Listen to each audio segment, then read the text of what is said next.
El tema 6 de estos estudios bíblicos habla de la meditación.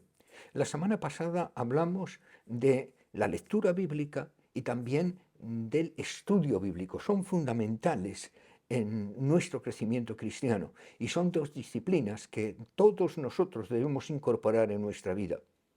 Pero también la meditación es una de esas disciplinas básicas y fundamentales. Yo quiero analizar la meditación desde una perspectiva personal. Y al hacerlo, lo primero que me encuentro es que durante tiempo yo tenía ciertas reticencias en cuanto a la meditación, porque la asimilaba, venía a mi mente imágenes de la meditación trascendental o del ascetismo que practican algunos. Y esa idea de apartarme, esa idea de quedar fuera del mundo, siempre me ha rechazado. Pero eh, como buen bautista, me vi en la necesidad de analizar la meditación desde la perspectiva bíblica. Y al hacerlo, mi pensamiento cambió. En primer lugar, la meditación es mascullar, dar la vuelta, eh, saborear algo.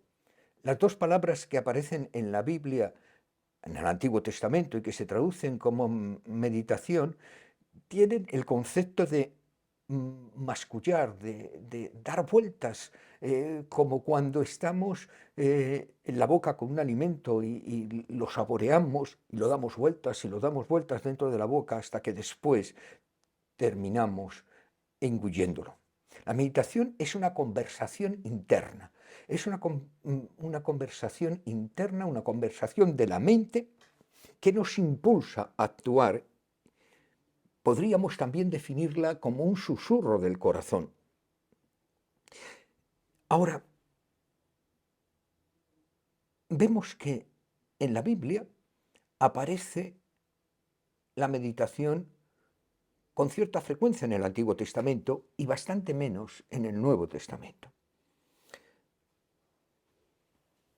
El, el primer versículo de la Biblia en que aparece la palabra se encuentra en Génesis 24:63.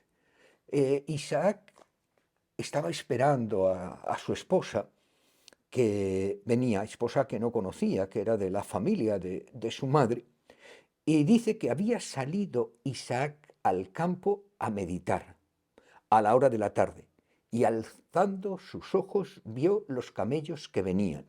Es decir, que estaba meditando cuando tuvo la oportunidad de ver a lo lejos a la esposa que venía. Pero también Dios le anuncia a Josué, después, cuando ya se está preparando para acometer la tremenda tarea de la conquista de la tierra prometida, lo siguiente: nunca se aparte de tu boca este libro de la ley, sino que de día y de noche meditarás en él, para que guardes y hagas conforme a todo lo que está escrito en él, porque entonces harás prosperar tu camino y todo saldrá bien. Lo que Dios le pide a Josué es que lea la ley, no es que entienda la ley solamente, sino que medite en esa ley, y que en esa meditación es cuando entrará no solo a una comprensión, sino a adquirir la fuerza que le permitirá esa descomunal tarea que tiene que enfrentar. Pero sin duda alguna, el libro que más toca el tema de la meditación es los Salmos. Ya en el Salmo 119 encontramos lo siguiente: tengo más discernimiento que todos mis maestros, porque medito en tus estatutos. Encontramos a lo largo de todos los salmos el concepto de meditar. El capítulo 1, el capítulo 19, el capítulo 63, el Salmo 77, el Salmo 119, el Salmo 78, en fin, es muy común. Ahora, también lo encontramos en el Nuevo Testamento. Cuando el padre de Juan el Bautista recobró la facultad de hablar, nos dice la palabra de Dios. Los que oían meditaban los acontecimientos y se preguntaban, ¿qué llegará a ser este niño? Pues la mano del Señor estaba sobre él de una manera especial. Es decir, al ver aquel hecho milagroso de aquella mujer que no podía tener hijos, aquel hombre que cuando entra a hacer sus funciones sacerdotales, él pierde la voz en el templo y cuando sale no puede hablar y de pronto recobra la voz, entonces les lleva a meditar.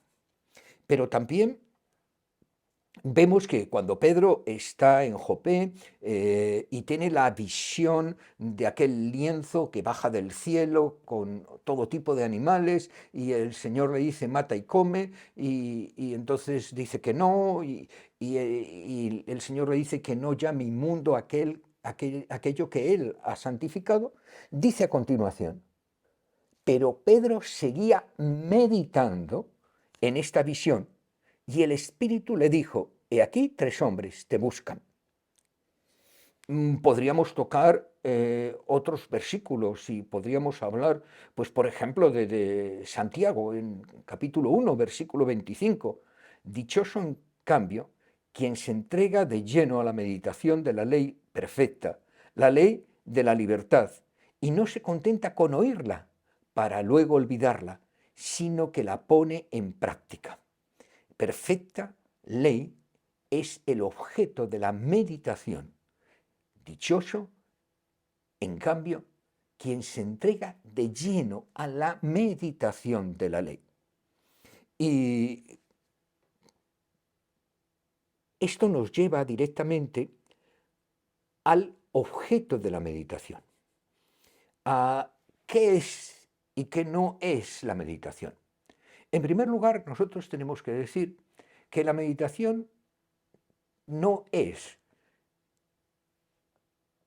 exclusivamente dejar la mente en blanco. Eso es propio de las religiones orientales. Dejar la mente en blanco para que eso nos eleve espiritualmente y nos haga trascender. No solamente no es la meditación bíblica dejar la mente en blanco, sino que dejar la mente en blanco espiritualmente puede ser muy peligroso. Tampoco es, como decíamos al principio de la meditación, simplemente el ascetismo para apartarnos del mundo, apartarnos de la carne, apartarnos de todo aquello que nos pueda contaminar. No. La meditación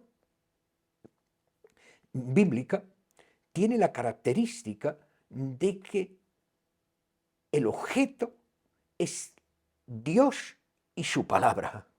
El objeto es encontrar la voluntad de Dios. Cuando yo medito, no es para trascender, apartarme o cualquier cosa de esas, no, yo medito para saborear, para rumiar la palabra de Dios. Yo medito para estar más cerca de Dios. Yo medito para amar más a Dios. Dice la palabra de Dios en el Salmo, por ejemplo, 119, 15, en tus preceptos medito. Ahora, hay una pregunta que es importante. ¿Cuándo debo meditar? La Biblia nos enseña que nosotros debemos meditar cuando nos enfrentamos a acontecimientos importantes. Por ejemplo, María escucha con su hijo recién nacido el testimonio de lo que han vivido los pastores, cómo el cielo se iluminó, cómo apareció una hueste de ángeles que cantaban y adoraban el nombre del Señor. Y nos dice en Lucas capítulo 2, versículo 19, pero María guardaba todas estas cosas, meditándolas en su corazón. Y cuando José le cuenta a sus hermanos las visiones que ha tenido con respecto a él, a los hermanos y a su padre y a su madre, nos dice, sus hermanos tenían envidia, pero su padre, Jacob, meditaba en esto. Es decir, debemos meditar cuando nos encontramos ante acontecimientos importantes. Lo segundo, debemos meditar ante situaciones que tenemos que enfrentar. Volvemos a Josué capítulo 1, versículo 8. Nunca se aparte de tu boca esta ley, sino que de día y de noche meditarás. Tenía que enfrentar algo tremendamente difícil. Yo me imagino que el Josué estaba confuso, a lo mejor no se encontraba capacitado, no sé. Podrían pasar por su mente montones de cosas. Pero lo importante es que él meditaba en la ley para que la guardes, para que la hagas conforme a todo lo que está escrito en él, porque entonces harás prosperar tu camino y todo te saldrá bien. Cuando Nehemías regresa a Jerusalén, él se encuentra ante un hecho muy desagradable, es que los príncipes, los aristócratas, ponían impuestos y ponían una serie de préstamos con unos intereses abusivos. Y nos dice que Nehemías, en el capítulo 5, versículos 6 y 7, cuando oí el clamor y estas palabras, es decir, cuando escuchó al pueblo, me enojé mucho y después de meditar bien, reprendí a los nobles y a los oficiales. Tenía que afrontar una situación complicada, tenía que enfrentarse, digamos, a la flor y nata, a las cabecillas del pueblo de Israel. Y antes de hacerlo, meditó bien, meditó profundamente. No lo hizo en un arrebato, ni lo hizo como consecuencia de un enfado, lo meditó. También debemos meditar cuando leemos y estudiamos la Biblia. Volvemos al Salmo 1:2, sino que en la ley del Señor está su delicia, y en su ley medita de día y de noche. En Santiago dice, dichoso en cambio quien se entrega de lleno a la meditación de la ley perfecta, la ley de la libertad, y no se contenta con oírla para luego olvidarla, sino que la pone en práctica. Debemos meditar cuando tenemos un encuentro especial con el Señor. Mientras que Pedro meditaba sobre esta visión, recordar, el Señor le dijo, te buscan. Tenemos que meditar tras un momento de quietud o antes de un momento de quietud. Es decir, cuando nos encontramos en la búsqueda o en la presencia de Dios. Por lo demás, hermanos, dice el apóstol Pablo a los filipenses, todo lo que es verdadero, todo lo que es digno, todo lo que es justo, todo lo que es puro, todo lo que es amable, todo lo que es honorable, si hay alguna virtud o algo merece elogio, en esto meditar. Podríamos hablar mucho más, pero yo creo que estas son las pautas principales de cuándo debemos meditar. Ahora, tenemos que ver las pautas para la meditación. La primera que tenemos que entender es que la meditación es una consecuencia, no es un fin. No es una práctica esotérica, no es una manera de aislarnos del mundo que nos rodea, es la consecuencia de una relación con Dios, la consecuencia de unas circunstancias que tenemos que enfrentar, la consecuencia de unas decisiones que tenemos que hacer, la consecuencia de un momento especial con el Señor. La meditación es una consecuencia, no es un fin. Luego, el segundo tema es que la consecuencia no debe ser puntual, no debe ser algo que de vez en cuando ocurre. La consecuencia tiene que ser un hábito, tiene que ser una disciplina que incorporamos en nuestra vida. Después del estudio de la palabra, después de un acontecimiento, después de un momento en que sentimos la presencia de Dios, después de un libro que estamos leyendo y que ha tocado nuestro corazón, después de, digamos, que tenemos que siempre dedicar un tiempo a la meditación. Cuando buscamos al Señor, cuando tenemos necesidad del Señor, Cuando nos encontramos en un callejón sin salida, tenemos que meditar. Y al hacerlo, el tercer tema que tenemos que tener en cuenta como pauta para meditar es que lo hagamos en un lugar quieto, sin interrupciones, cuando podamos centrarnos en la meditación. Es imprescindible, el cuarto elemento que tenemos que tener en cuenta, es que pidamos la dirección del Espíritu Santo. No creo que haga falta hablar más de esto. Si buscamos a Dios, si estamos en Dios, si deseamos la dirección de Dios, el Espíritu Santo es imprescindible. Dios es imprescindible. En quinto lugar, debemos desear siempre aprender, profundizar, experimentar y amar más a Dios. Este es el objetivo. El Señor es el centro. Este es un elemento fundamental, no es solamente la sexta pauta, es lo fundamental, es decir, el Señor es el origen, el Señor es el propósito, el Señor es la causa, el Señor es el centro de la meditación. Y como siempre, al final de nuestra meditación, oremos al Señor, pongámonos delante de Él. Yo me gustaría compartiros pues un momento especial de meditación. Por ejemplo, ayer, cuando estaba yo en mi tiempo con el Señor cada mañana, yo tengo un tiempo de oración, una lectura bíblica. Después de la lectura bíblica tengo una meditación y después pues utilizo un libro que voy leyendo en este momento y también después de esa lectura de ese libro pues dedico un tiempo a meditar. Mi tiempo devocional versaba sobre los capítulos 4 y 6 de Deuteronomio y me detuve para meditar sobre la Shemá, esa porción tan importante de la Biblia.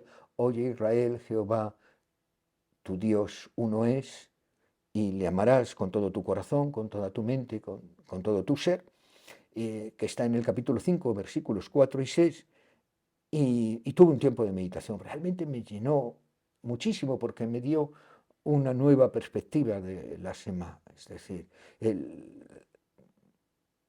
me llenó profundamente. Y luego, después, cuando terminé, pues estoy ahora leyendo, bueno, releyendo, porque ya lo leí en el seminario, leyendo el libro de Dietrich Bonhoeffer, El costo del discipulado, y en la porción del libro que leí, pues él analizaba el capítulo del joven rico y luego el capítulo de cuando Jesús habla de aquel principal, aquel intérprete de la ley que trataba de intentaba tentar a Jesús. Y esos temas después empecé a meditar. La idea mía era meditar sobre lo de Bonhoeffer, porque ya había meditado anteriormente sobre el pasaje bíblico, pero en ese momento se produjo en mí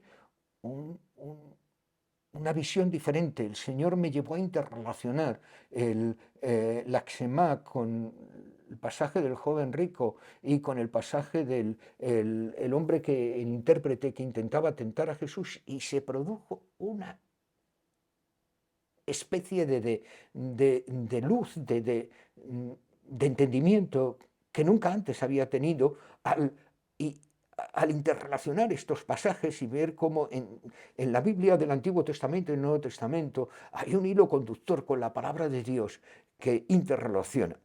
De pronto mi mente comenzó a relacionar estos tres temas de una manera increíble y me llevó a un torrente de pensamientos que me acercó a Jesús de una manera muy, muy hermosa. Esto es lo que es más importante de la meditación. Nos centramos en el objetivo de amar a Cristo de una manera cada vez más intensa.